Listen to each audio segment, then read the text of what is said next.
After we have registered the games in the tournament menu, we can switch to live. Different colors mean the status of the boards on the screen.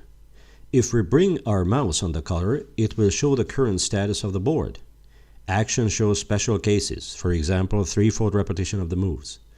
If we click on Save to PGN, then we can save the games of the round in question. When we are using the CE Premium clock, we will have additional functions compared with the CE Classic. If we use Set All button, then the software will upload the names of the players and the time controls on the CE Premium clocks. After uploading the programs on the CE Premium clocks, we will be able to start all of the clocks by clicking on Start All.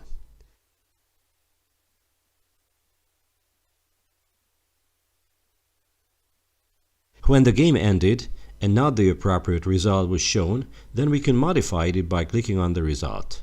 Right-click shows the options. Please note that you will have to visit the FTP menu if you want to start the live broadcast of the games. First, you will have to fill out the boxes provided and click on Start FTP. If we return to Live menu, then green letters will show you that it is currently working.